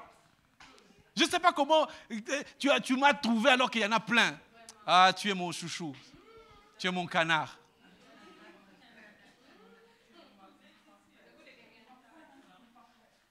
Je sens que sur Zoom, sur Facebook, il y a des gens qui disent « ça n'existe pas ». Mes sœurs, je vous rassure, il y a des hommes galants. Il y a des hommes qui aiment leurs femmes. Mais on t'aime comme si cet amour vient de la lune. Tu te dis, mais sur terre, est-ce qu'il y a des hommes comme ça? Ça dépend de ta soumission. Ça dépend de la dimension dans laquelle tu es. Ah là là là. Bon, je vais vite passer par le processus du mariage pour expliquer un peu la dot. Et on va terminer dot, mariage. En tout cas, c'est de manière un peu lapidaire, mais il y a tellement de choses à dire. Permettez que je puisse juste prendre un des éléments. Donc, dans le processus du mariage, j'explique en gros pour que vous puissiez savoir. L'homme se déplace et il voit une femme. Quand il voit cette femme-là, Je suis dans le principe biblique. Je ne vous dis pas ce que moi j'ai fait. Je ne vous dis pas ce que des gens ont fait. Je dis dans la parole de Dieu. Je suis dans Genèse 24. Vous irez lire. C'est marqué que la dimension de la parole, c'est que l'homme doit voir la femme d'abord. Quand il voit cette femme, il va voir son responsable, pas son père, pas sa mère, son responsable spirituel. Et il faut que tu aies confiance en ton pasteur. Si ton pasteur n'est pas dans la doctrine, ne va pas le voir. Si ton pasteur n'est pas sérieux, ne va pas le voir. Parce qu'il y a des pasteurs, tu lui dis quelque chose aujourd'hui, il le répète devant tout le monde après. Non, c'est pas bon. Parce que le mariage, c'est quelque chose de solennel, quelque chose de sérieux qui demande à ce que l'homme qui vous conduit soit aussi sérieux. Bien-aimés frères et sœurs, je vous en prie de croire et de comprendre qu'on ne peut pas faire un mariage en aparté. On ne peut pas faire un mariage dans un coin, sur une île déserte. Oh non, nous on s'est mariés, c'est fini. Nous on va acheter une île, on va habiter là-bas. L'homme qui voit le serviteur de Dieu doit d'abord prier avec l'homme de Dieu. Parce que nous on doit déceler si c'est juste parce que tu as un besoin ou parce que vraiment tu es prêt à t'engager. Il faut qu'on vérifie. Ça, les sœurs, vous aurez du mal à vérifier si cet homme est sérieux ou pas. Parce que vous devez comprendre que dans la parole, il est écrit que l'homme ne doit pas réveiller l'amour. Si un homme vient te dire que tu es belle, ça va te déranger toute ta vie. Tu vas te dire, mais pourquoi il m'a dit ça? Donc, nous avons le temps de vérifier si cet homme veut se marier parce qu'il brûle ou parce que simplement, voilà, il veut passer son temps. Ou alors, c'est pour vraiment la vie éternelle. Ou c'est pour le mariage pour toujours. Parce que le mariage, n'oubliez pas, on se marie pour aller dans la vie éternelle. Quand on a fini de prier, on va maintenant regarder la personne, la femme qu'il a choisie. Et si on n'y trouve pas quelque chose de mal, on lui dit, va lui parler, va lui dire, va lui expliquer ton problème. Quand l'homme aura posé le problème, la sœur aussi doit revenir vers l'homme de Dieu. Quand elle a fini de voir l'homme de Dieu et qu'on commence à prier ensemble, on n'a pas encore vu les parents. Ne commencez pas par voir les parents avant de voir l'homme de Dieu pour savoir qu'est-ce qui se passe. Si l'homme vient te proposer le mariage et qu'il est dans la sorcellerie, tu as déjà dit à ta mère, et ta mère va dire, mais il est où ton homme? Maman, il est sorcier. Il faut d'abord qu'on vérifie pourquoi il veut t'épouser. Est-ce que c'est toi ou c'est pas toi? Il y a d'autres personnes à qui je dis, qui viennent me dire, j'ai vu un tel dans l'église, je parle avec lui une fois, deux fois, trois fois, une autre fois, je lui propose une autre sœur en disant, mais tu ne vois pas que celle-là vaut mieux pour toi? S'il hésite, je comprends qui il est. Je ne lui propose pas pour dire vrai, mais je teste. Il faut que je sache. Maintenant que je vous l'ai dit, vous savez. Mais vous inquiétez pas, je n'ai pas que ça. Hein. Il y a plusieurs manières de tester les gens. Ah oui, même si je vous révèle, il y a quelque chose qu'on ne peut pas cacher. Hein. Si tu es malhonnête, tu seras toujours malhonnête. Si tu es dans le mensonge, tu mentiras, mais un jour on va t'attraper. Mais il y a aussi le côté spirituel. Quand on a fini de traiter l'affaire entre les deux personnes qui veulent se marier à l'église, et quand le Seigneur nous donne l'aval, c'est là maintenant que le frère va aller montrer à sa famille, la sœur, en disant, papa, maman, j'ai choisi cette personne pour vivre avec elle. Il faut que tes parents apprécient avant qu'on te montre à l'église. Si ton papa, toi l'homme, n'est pas d'accord, tu fais tout pour le convaincre. Si ta maman n'est pas d'accord, tu fais tout pour la convaincre. Tu lui diras, maman, elle s'est bien préparée. Et puis elle saura t'accueillir. Tu as des arguments. Et quand ça sera terminé, l'homme doit demander à aller voir les parents de la femme. Quand la mère t'aura vu et le père t'aura vu, ils donneront leur avis. Et là, ils diront, oui, ça nous plaît, ok, on est d'accord. Maintenant, le processus de la famille va commencer. Et c'est ça qu'on appelle la dot. Maintenant, la fille doit demander à ses parents, comment on fait pour m'épouser? On se marie selon la demande de la famille de la sœur et non pas la demande de la famille du frère. Frère, quand tu vas te marier, tu oublies ta famille. Elle n'a rien à demander parce que c'est toi qui vas chercher. Tu vas aller chercher des problèmes, eh bien, on va t'en donner. Il y a une liste que les parents vont donner. Il y a une autre liste que les oncles vont donner. J'aimerais vous dire que quand un homme et une femme se marient, c'est le père et la mère qui demandent. Il n'y a pas de grand-père. Oh, c'est pour faire plaisir à ma grand-mère. Arrêtez cette histoire de faire plaisir à la grand-mère. La grand-mère, elle a dit, il faut que ça soit dans une salle, qu'on boive. Non! La grand-mère n'a rien à voir. C'est le père et la mère. Si le père et la mère ont donné leur aval, si vous passez par le premier vin, le quatrième vin, le cinquième vin, qu'importe. Si la famille de la femme demande de la bière, n'achète pas du Coca-Cola. Achète de la bière. N'allons pas nous mentir, oui, mais nous, on est des chrétiens, on ne boit pas. Ce n'est pas toi qui as demandé. Ils ont demandé le whisky, tu achètes le whisky, tu leur donnes. Il faut honorer le père et la mère de la fille. Il y a beaucoup de gens qui disent, oui, mais elle a demandé 15 000 euros. Le papa demande 15 000 euros. Fais un effort de donner 15 000. Sinon, 15 500. Les Congolais, ils aiment beaucoup les soldes. Faites attention aux soldes. Le papa, il demande 3 000. Oh, non, lui aussi, il exagère.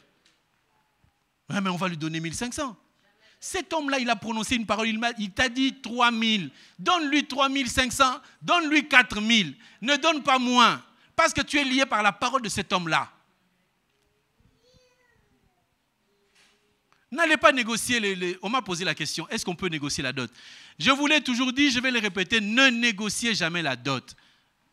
Oui, je sais qu'il y a des familles, hein, ils exigent 10 000 euros pour que vous puissiez épouser leur fille. Ben, elle va se marier, bon, on se rend compte qu'elle n'a pas une bonne éducation, quoi. 15 000 euros sans éducation. Quand le papa demande 15 000, il est sûr que sa fille est bien élevée. Même si elle n'est pas bien éduquée, tu donnes. La dot, elle a créé beaucoup de problèmes. Vous voyez que la dot, c'est juste quelque chose. On va trouver le verset parce qu'on dit, on va dans Genèse 34, verset 12. Il dit, exigez de moi une forte dot et beaucoup de présents que je donnerai, et je donnerai ce que vous me direz, mais accordez-moi pour femme la jeune fille. Ça, c'est un verset sur la dot. Donc, vous avez vu que dans la dot, il y a la dot, ensuite les cadeaux. C'est pour cela que vous verrez, quand on demande, on va marier quelqu'un, ils exigent la dot qui est l'argent, et ils exigent aussi des biens. OK? Ça va? Bon, on va dans Josué chapitre 15, verset 16. C'est écrit ceci. Caleb dit, je te donnerai ma fille Aksa pour femme, je donnerai ma fille Aksa pour femme à celui qui battra Kirjat Sefer et qui la prendra. C'est-à-dire que la dot, ce n'est pas que de l'argent. Lui, pour la dot, il a exigé que la personne qui va donner la dot, qu'elle puisse battre les autres, qu'elle puisse battre les Philistins. J'ai encore un autre verset, 1 Samuel 18, 25. On ne cite pas le mot dot. Saoul dit, vous parlerez ainsi à David, le roi ne demande point de dot, mais il désire sans prépuce des Philistins pour être vengé de ses ennemis. Saoul avait le dessein de faire tomber David entre les mains des Philistins. Donc, vous avez compris que la dot, c'est la demande du père, pas de la mère. Dans le père, on voit la mère. Quand des fois, le papa demande 5 000 euros, sachez que ce n'est pas le papa homme qui a demandé, c'est sa femme qui a demandé. Il y a plusieurs versets comme ça dans la parole de Dieu qui témoignent que pour qu'une fille aille dans le mariage, il faudrait qu'on puisse donner la dot. Alors, je vais donner lui qui prend une fille d'autrui et qui lui fait des enfants et qu'il habite avec elle. Il est dans le péché, il a commis quelque chose d'abominable et Dieu n'est pas d'accord avec lui parce qu'il déshonore cette femme-là. Avant de prendre une femme, d'habiter avec elle, il faut donner la dot. Et pour donner la dot, on a expliqué les processus. Et la dot est quelque chose d'important parce que la dot enlève l'autorité d'entre les mains du père pour donner entre les mains de l'homme. Désormais, tu ne t'appelleras plus du nom de ton père, tu vas prendre le nom de ton mari. Ce n'est pas que, vous voyez aujourd'hui, hein, tu t'appelais Dupont parce que ton père était Dupont, tu te maries, ton mari s'appelle Lebon, ben, tu deviens Lebon. Et même le monde a compris que ce changement de nom c'est un changement d'identité. C'est un changement de dispensation. Et nous, dans la parole, nous l'expliquons dans le sens où tu n'es pas obligé de changer le nom, de porter fatalement le nom de ton mari, mais le fait de quitter la maison de ton père et d'avoir cette autorisation de tes parents, maintenant tu es sous l'égide de ton mari. Donc toutes les malédictions qui étaient dans ta famille, à cause de ce don qu'on donne, à cause de cet argent, à cause de cette dot, toutes ces lois-là s'arrêtent. Désormais, tu rentres dans la loi qui dit, si un homme est saint, il sanctifie sa femme. Alors c'est lui qui n'a pas donné la dot, il a laissé la porte ouverte, ou c'est lui qui a donné la moitié ou le 1/4 de la dot. Donc il n'a pas le pouvoir. Donc on peut faire quelque chose dans ta famille parce que tu n'as aucun pouvoir. Alors, j'aimerais dire que la dot ne te marie pas. La dot, elle permet à ce que tes parents donnent l'accord. Je vais essayer de l'expliquer encore. La dot, c'est un pouvoir que le père te donne. Il dit, je donne ma main, je te donne la main de ma fille. La main, ce n'est pas celle-là. C'est le pouvoir que j'avais sur ma fille. Je pouvais prononcer des mots, je pouvais la guider, la conduire, mais désormais, elle devient sous ta gouverne à toi. Je n'ai plus aucun mot à dire. Si ton papa vient à la maison et que c'est sa fille, tu dis à ta fille, va préparer pour moi le foufou, fais pour moi à manger. La femme n'y va pas, il demande d'abord à son mari, est-ce que je prépare pour mon père? Oui, prépare. Et là, tu y vas, sous l'autorisation de ton mari. Mais par convenance, pour éviter aussi l'impolitesse, tu dis seulement oui parce que tu sais que ton mari sera d'accord. Vous avez compris ou pas? Une femme qui travaille sans l'autorisation de son mari, elle pêche.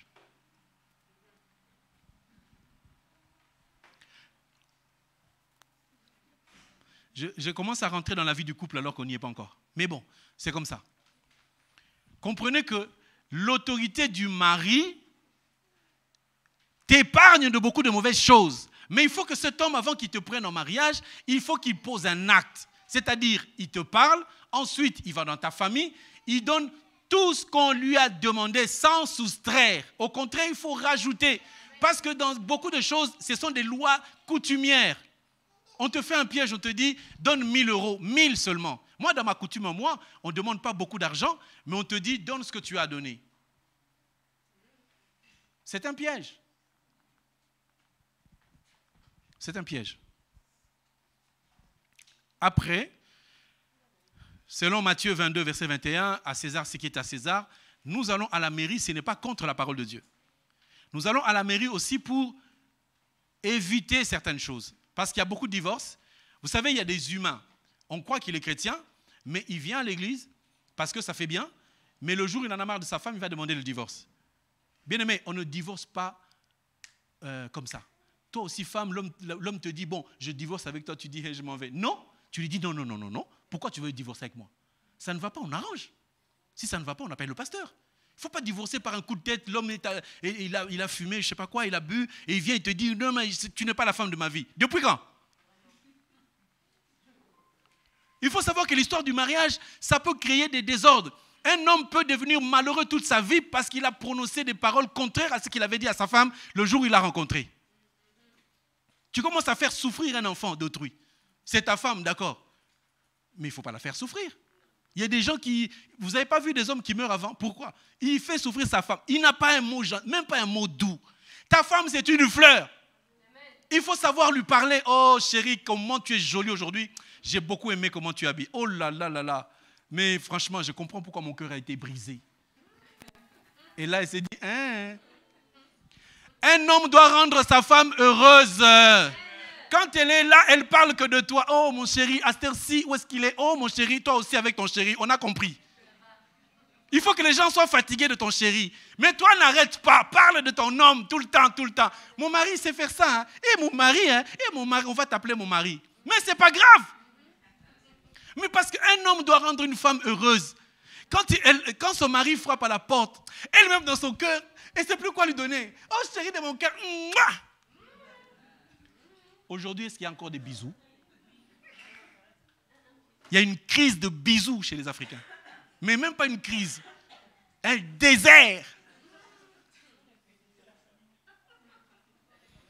Tu poses la question à la sœur, depuis quand ton mari t'a embrassé?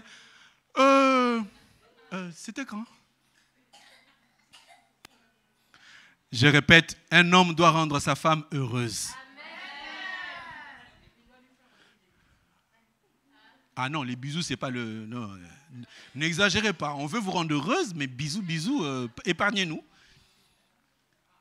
Vous savez, quand un homme vient à la maison, il trouve sa femme même... Vous savez, les femmes, comment vous êtes, hein? Ça monte, ça descend. On ne sait pas pourquoi. Tu arrives, oh chérie, ça va? Tu lui fais des guilis. Mais toi aussi, on a vieilli, non?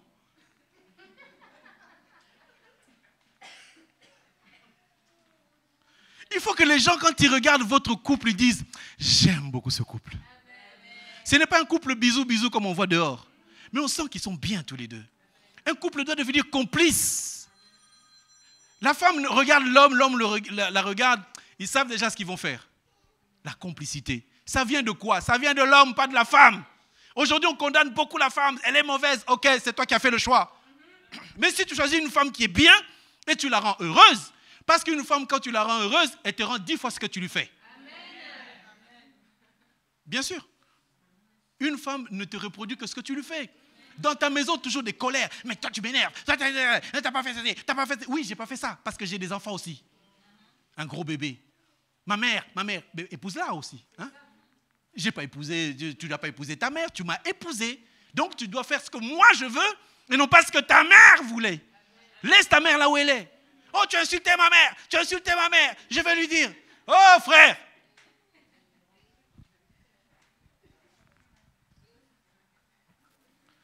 Si on insulte ma mère, qu'est-ce que ça me fait? Elle n'est pas là. Et alors? Ta femme me dit, je t'insulte ta mère et tout. Tu dis, oh mon chéri, mon bébé, viens. Oh, laisse, ça fait rien. Parce que Dieu ne te demandera jamais, ni ton père ni ta mère demandera ta femme. Qu'est-ce que tu en as fait? Est-ce que tu as rendu ta femme heureuse? Le problème, c'est que les hommes veulent qu'on se soumette à eux, mais ils ne veulent pas rendre leur femme heureuse. Une femme, quand tu la rends heureuse, elle devient soumise pour rien. Parce que simplement, elle est à l'aise. Avant de parler de la soumission de la femme, parlons d'abord de l'homme. Jésus a dit, Dieu a tant aimé qu'il a donné. Mais toi, tu veux qu'on t'aime d'abord, qu'on te donne pour que tu puisses aimer. C'est faux. C'est toi qui es venu me chercher. Alors donne-moi c'est pourquoi tu es venu. Dis-moi d'abord et je t'aiderai le reste.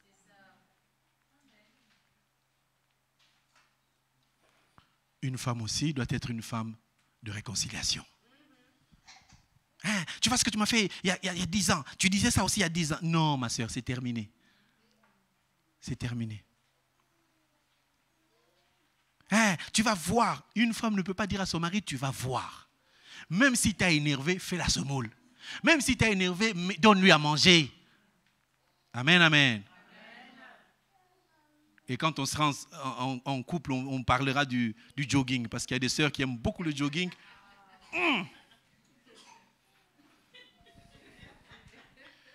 Fermeture annuelle. Gloire à Jésus. Vous savez, je vais essayer de terminer par là. J'ai trop de versets, beaucoup de choses à dire, mais on va passer par des questions.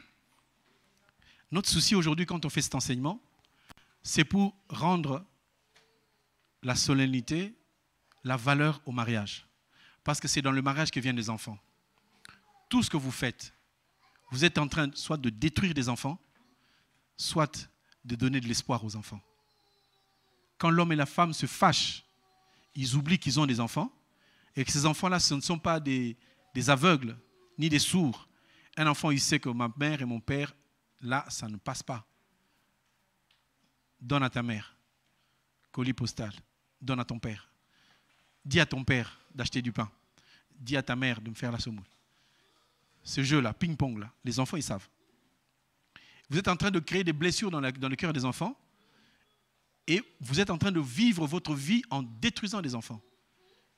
Ces enfants-là, ils vous laisseront grandir. Et eux aussi vont grandir. Arrivés à 20 ans, arrivés à 25 ans, ils vont reproduire exactement ce que vous avez fait. Regardez les enfants de la polygamie, mais ils reproduisent la polygamie. Et aujourd'hui, qu'est-ce qu'on n'a pas de couple monoparental? Des séparations, des divisions à tout moment. Parce que même l'Église n'a pas su remettre le mariage à sa place. Vous avez mal commencé dans votre mariage, il y a toujours moyen de se rattraper. Il y a toujours moyen de remettre les choses à leur place. Il y a toujours moyen de venir encore auprès du Seigneur pour expliquer quel est le problème de votre mariage. Si aujourd'hui on dit qu'il n'y a que la Bible, la parole de Dieu pour vous remettre ensemble, c'est faux. Il y a la parole de Dieu, oui, mais il y a aussi des choses pratiques. Nous voulons que tout le monde sache que la cellule de base d'une église, c'est les couples. Parce que quand l'homme doit servir, il doit servir parce qu'il est marié. On va le lire et puis on passera aux questions. Je lis juste pour montrer un peu le rôle du mariage. Il est écrit dans 1 Timothée chapitre 3, verset 2. C'est marqué, il faut donc que l'évêque soit irréprochable, mari d'une femme, sobre, modéré, réglé dans sa conduite, hospitalier, propre plutôt à l'enseignement. Donc 1 Timothée chapitre 3, verset 2, on voit tous les détails qu'on donne sur que pour servir Dieu, il faut être marié. On ne peut pas avoir un pasteur sans femme. Non. Un conducteur d'église doit être marié. On ne peut pas mettre... Oui, mais il y en a qui me diront, on a vu un modèle. Ça, ce n'est pas le modèle. Le modèle, c'est la Bible. Il faut qu'un serviteur de Dieu, le pasteur doit être marié et vous puissiez regarder sa femme en disant, ben, lui, il nous prêche ça et sa femme, elle est comment? Il faut que vous puissiez vérifier et vous puissiez aussi voir ses enfants. Et c'est pour cela, il faut faire un bon choix. Parce que l'homme qui se marie, moi, quand je me suis marié, je n'ai pas dit à ma femme que je serais pasteur. Et je n'avais même pas l'intention de le devenir. Même pas du tout. Mais tu ne sais pas ce que tu vas devenir. Fais un bon choix par rapport à ton avenir plutôt qu'un bon choix par rapport à la beauté. Parce qu'il y a des femmes qui disent, il y a des hommes qui disent, moi j'aimerais bien épouser cette femme qui était sur la page de garde de Paris Match, la Miss là. Hein, voilà. Si tu es encore dans ce stade-là d'aimer une femme de ce genre, c'est que tu as un souci dans ta vie. Il faut d'abord qu'on te délivre avant que tu choisisses une femme. Donc, on ne choisit pas une femme parce qu'elle est belle. On choisit une femme parce que c'est, la volonté de Dieu et parce qu'elle convient à ce que j'ai envie de faire. Ce que j'ai envie de faire, c'est de progresser. Si tu as l'intention un jour de construire un immeuble, de faire des grandes choses dans ta vie, prends une femme qui va t'amener à cet endroit-là. Le but du mariage, c'est quand même d'établir quelque chose parce que finalement, un jour, tu vas vieillir. Au 4e, 5e enfant, tu ne pourras plus retenir. Hein, ça va partir tout seul. Tu vas changer de forme. Et tu ne seras plus la plus belle que tu te regardais dans la glace. Ça va se terminer un jour. Et maintenant, voilà. Il faut que l'homme qui t'aime, il aime ce que tu es. Et non pas le visage que tu as. Parce qu'il t'a aimé, tu étais maigre, tu étais toujours... le jour où tu vas te marier, tu auras des enfants, la propriété, ça va prendre un petit coup. Ça va baisser un peu. Parce que les enfants, c'est tout un travail. Je comprends pourquoi la France paye les mamans qui ont des enfants à la maison. C'est tout un travail parce qu'il faut amener l'enfant à l'école, le réveiller, le changer, en hiver, en été, courir. Les mamans, ils passent 14 ans de leur vie à courir entre l'école, la maison, le sport, faire ceci. C'est un travail extraordinaire. Il faut dire des fois chapeau aux femmes parce qu'un homme ne tiendra pas. C'est les femmes qui se lèvent pour amener les enfants à l'école. Et après, on l'insulte, dit, mais qu'est-ce que tu m'apportes? Et tes enfants, c'est le mur qui les aide ou quoi? Hein? C'est pour ça que je vous dis, n'épousez pas un païen. Tu vas souffrir. Il va t'insulter, il va te dire, tu n'as pas fait ci, tu n'as pas fait ça, d'abord tu n'as pas bien préparé. Et puis la nuit, je ne suis pas heureux. Hey, fais ta commande alors. Un homme doit arriver à satisfaire sa femme dans toutes les dimensions. Il ne faut pas que sa femme, elle pleure. Il ne faut pas que sa famille manque de quoi que ce soit. Il faut assumer la femme de A à Z. Amen. Tu oublies ta famille et tu t'occupes de ta femme. C'est la Bible. Hein? Je n'ai rien inventé. Si quelqu'un réussit son mariage, il réussit tout. Mais si quelqu'un est toujours en conflit avec sa femme, tu ne réussiras jamais. Mets la paix dans ta maison. N'attends pas, oui, il y a des hommes qui disent, oui, mais je t'avais épousé croyant que tu vas me changer. Ce n'est pas à la femme de Dieu. Toi d'abord, rends-la heureuse. Elle changera aussi ta vie. Parce que quand elle était chez elle, elle t'avait appelé. Tu allais dire, ma soeur, je vais t'épouser. C'est pour cela, quand un frère vient, il faut lui poser la question, tu m'amènes où? On va faire quoi? C'est quoi ton projet? Qui t'explique. S'il n'a pas de projet clair et que tu vois qu'il accepte ce que tu dis, bon, ok, on y va. Mais que l'homme ne vienne pas te dire, bon, je t'épouse parce que j'ai vu que tu es une fille bien, tu t'habilles bien, plus j'aime des filles comme ça. Quand voilà, on sort, je te présente. J'ai un frère comme ça, il est ici, hein, il va à l'église. Hein. Il aime que sa femme se mette en mini-jupe. J'ai dit à sa femme, tu obéis à ton mari, mets les mini-jupes. Ah oui, obéis à ton mari. Qui est possédé? C'est la fille ou c'est le garçon? Et alors? Maintenant, tout le monde commence à voir. Mais tu n'es pas sérieux? Quand une femme se marie, elle doit se couvrir, plus encore. Et vous qui êtes seul, vous voulez montrer. Cachez! Ça posera plus de problèmes aux hommes que rien du tout. Parce que là, si vous leur montrez, ils auront déjà vu. Donc, ce n'est pas la peine de pouvoir vous épouser. Donc, vous comprenez que le couple est un lieu de paix. Si ça ne va pas dans le couple, ça n'ira pas à l'église.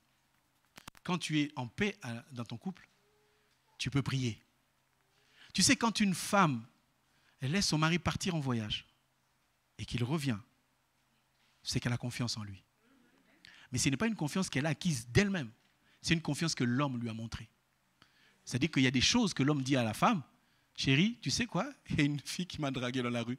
J'ai dit, écoute, c'est la dernière fois que tu fais ça.